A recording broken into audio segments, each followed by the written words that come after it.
Hello everyone and welcome to ButteredGaming. I'm your host, ButteredToast III, and today we're coming to me again for another deck showcase for one of my decks that I am currently going to be using just with friends. Alright, so this is kind of my Orzhov deck. And also you can see, I forgot to mention, you can see the end of the video or the description below for a list of cards that are in the deck. First of all, I always like to show lands first, so this is a mix between swamps, plains, and Orzhov Guildgates, as well as a key rune, I guess you can consider. It's more of an artifact, but there are 13 swamps, 12 plains,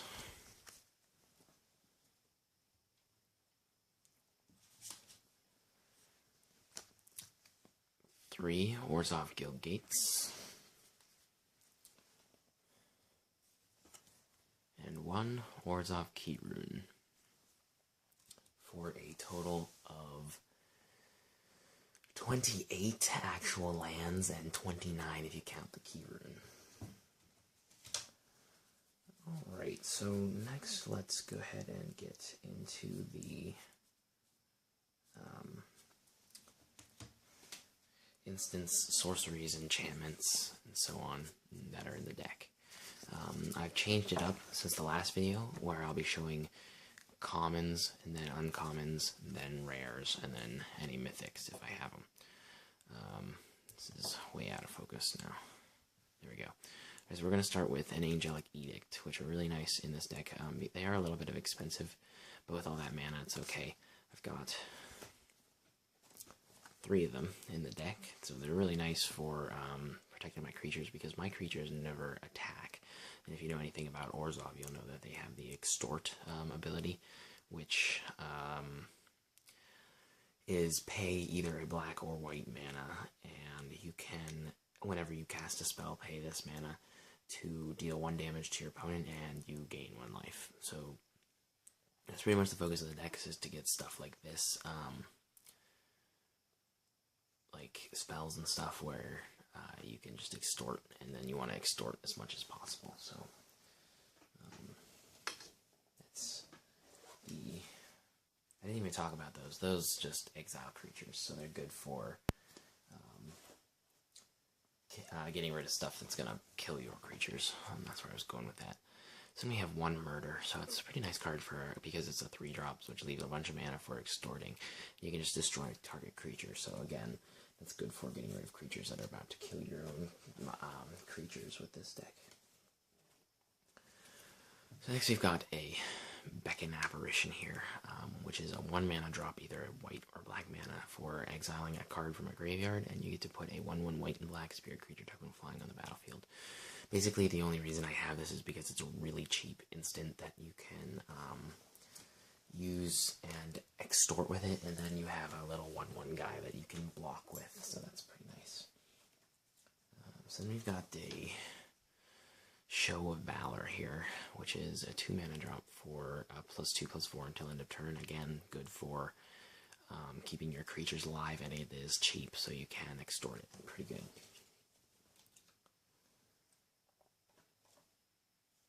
Next, I've got a couple 1000 Lashes, and they are 4 mana drop for enchanting a creature.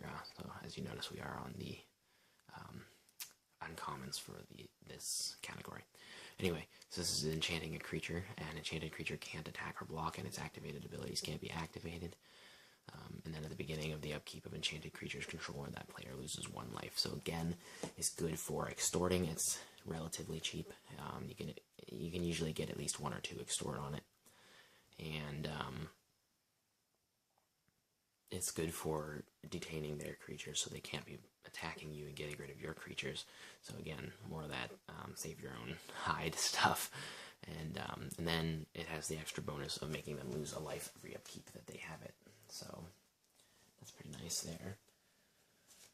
Then I've got another, or not another, but a Blood Reckoning, which is another 4-drop. which is whenever a creature attacks you or a planeswalker you control, that creature's controller loses 1 life. So that's really nice. Again, trying to kind of wean them off attacking you a little bit. Try to get them to not attack you. Again, try to save your own creatures and retain all that life you're gaining from the Extort. Alright, so next we have, it's another uncommon, and I'm not sure why, it's a pretty awesome card, but it's a Debt to the Deathless. It is really expensive, but this card you don't really need to Extort, because when you pay the 4, all the extra mana you've got is X, and each opponent loses 2 times X life. You gain life equal to the life lost this way, so you don't need to Extort this one. You're basically... this card basically has its own Extort, because you even if you have, like, say 6 mana, you tap all 6 mana to use this, that's already 4 life to each opponent. So if you're playing against multiple opponents right there, it's even if you've got 2 opponents, that's 8 life right there for you, and then they're down 4 life. So it's a pretty decent card, I think. I've never actually been able to use it since I got it pretty recently, but hey, I think it's going to be awesome. That's another thing with Extort I forgot to mention. It does affect each opponent.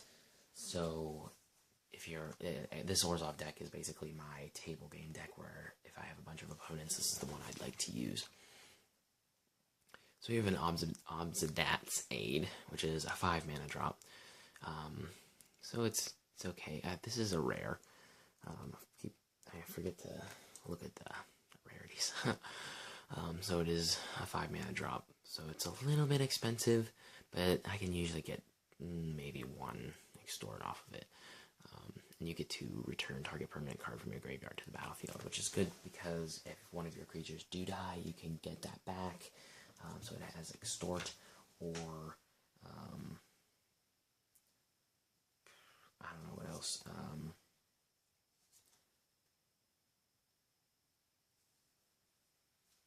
You know, one of your, it just says target card, so you can get one of your spell, like instance or something back, so you can Extort. Now with Extort, you can Extort creatures because they are considered casting a spell when you do bring them in. So as you can see, there are a lot of creatures, and almost every single one of these has Extort. There are, I think, 2 creatures in here that don't have Extort. We'll see, though, as I go through. So we've got 4 Basilica creatures, which are really nice because they're cheap, and if you get them early, they're good for extorting early. So they have flying. They're a 1/2 with Extort, but again, as I said, you really don't want to be attacking with this deck too much. You kind of want to just Extort as much as you can and stockpile enough life that you just win, I guess. So again, as you can see, we're starting out with commons.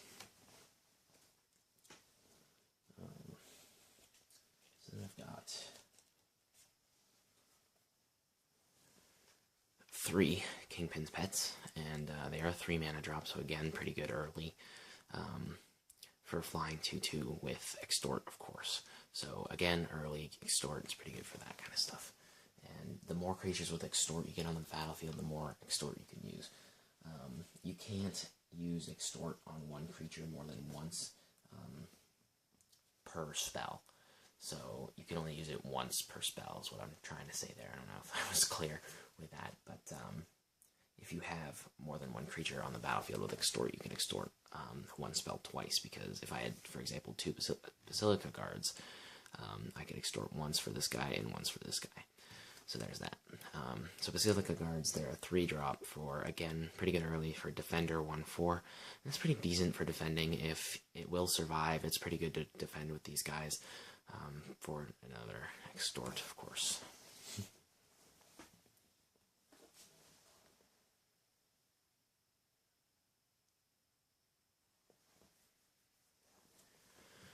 Alright, so we have a Syndicate of Tithes here, so that's a 2 mana drop for another Extort for 2/2. Again, pretty good early Extort, because it is a 2, so like if you have like a Basilica creature on the field already and you played another land, you have 3 lands total, you can play this guy and Extort once on that Basilica creature, so it's pretty good for that kind of stuff. And again, 2/2 Extort, so it follows the pattern. So here's one of those guys that doesn't have Extort on it. I think that makes 3 creatures without Extort. So that's a 1 mana drop for a tap, pay 1 life, 1/1 guy. So that's, I put it in here because it's good for extorting because it's a 1 mana drop. And then also it does gain life for you. So it doesn't deal damage to the opponent, but that's okay. You do want to stockpile life in this deck, so you tap 1 and gain 1 life. And it's pretty, it's good for stockpiling life, I don't know.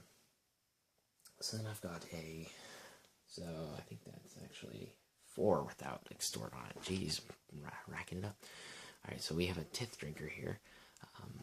It's a 2 mana drop, 1 black, 1 white, for a 2/1 with lifelink and Extort. So if you get this guy early, it's pretty good to attack with it, as well as using the Extort ability, because it does have lifelink, so you can gain 2 life every time you attack. And if you really, really, really need to block, it'd be good to block with this guy if you have other Extort on the field, because then you can gain some life from that block, as well as not take any life from whoever's attacking you. So again, it does have Extort, so the more the merrier. So here's our second one that does not have Extort, which is a Dutiful Thrall. Again, it's good for playing in order to Extort because it's a 1-drop for a 1/1, and it's also good for blocking because it does have Regenerate on it, so that's pretty decent. I don't know how much extra mana you're going to have unless you get it really early, because you want to Extort as much as possible. Alright, so next we have a Knights of Obligation, which is a 4 mana drop for a Vigilance Extort 2/4. So it's a pretty decent one too if you get this before they have other creatures. Even if they have other creatures, if you can attack with a 2/4, if it'll survive, it's a pretty good thing to use just to attack because it does have Vigilance. So, I mean, if there's no point in attacking, if you can't get around it, there's really just leave it. Doesn't matter, I guess, but it does have Extort as well, so that's pretty decent.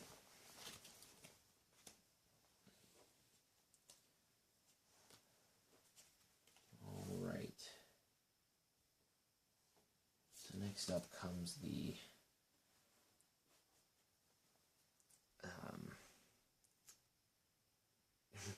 pretty awesome Extort guy. So we have 2 Treasury Thralls, and as you can see, this one is foil. So it is a 6 mana drop, so not so good for playing to Extort, but it does have Extort on it. It is a 4/4 as well, and you're going to want to attack with this one because whenever it attacks, you may return target artifact, creature, or enchantment card from your graveyard to your hand. So that's pretty good for attacking. And oh, we're into the rares now, just so you know. It's pretty good for attacking and getting stuff out of your graveyard in order to play it again and Extort it, especially if this guy survives, because you'll have at least that one Extort on the battlefield. So now we have another our rares. It's a Pontiff of Blight. Again, not so good for playing to Extort because it's got 6 mana, but it does have Extort on it, and it is a 2/7, so it's good for blocking. And the real reason to have it in this deck is it gives other creatures you control Extort, and if it has multiple instances of Extort, each triggers separately. So if you have, for example, the Basilicus creature on the field and this guy, then your Basilicus creature will have Extort twice, so you can actually Extort 3 times between the 2 of them, which is pretty nice as well, because it does free up one of your creatures for blocking if you really need it, because now you'll have the extra Extort on the other guy. So here comes the last 2 creatures. I'm going to be showing you them one at a time, of course. But the last 2 creatures that do not have Extort on them. So we have 2 Teysa Envoy of Ghosts, which is a 7 mana drop. I know it's a little expensive, but it's a pretty awesome card. It is a 4/4, which is decent enough. But the real reason that it's awesome is because it has Vigilance and protection from creatures, and then whenever a creature deals combat damage to you, destroy that creature and put a 1/1 white and black spirit creature token flying onto the battlefield. So this card is amazing for attacking and blocking because Vigilance #1, and with the protection from creatures, it can just hit you. So it has, if you attack with it each turn, that's 4 damage that they pretty much can't block. I mean, they can still destroy the creature, but hey, with like spells or something, but how often does that happen?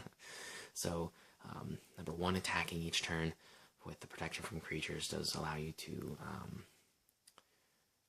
get damage in, and number 2, blocking with the protection from creatures means that this can't die from combat. So if they only have 1 creature, they probably shouldn't even attack, because you can just block it and maybe destroy it if it's weak enough.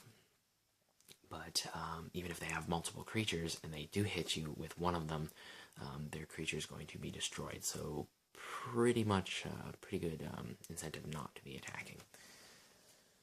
And last but certainly not least, we have a mythic rare over here with a Blood Baron of Vizkopa, which is a 5-mana drop, so it's decent. And it is another 4/4, but it does have lifelink and protection from white and from black, so that's pretty decent. I mean, if you're not facing a white and black deck, it's not so great, but hey, it's still pretty decent, because if you are facing a black deck, they can't just say, I'll murder that right now, so you can't do that, which is pretty nice. And then this is, as long as you have 30 or more life and an opponent has 10 or less life, it gets +6/+6 and has flying. So if you're at that point, which is pretty easy with this deck if you do it right, you can have a 10/10 creature with flying and lifelink on the battlefield, so it's pretty crazy. And if you do get that to that point, they would have 10 or less life, so as soon as you hit them with this card, it's game over. Alright, so that's going to be it for this video. Thank you very much for watching, and hope you come again next time.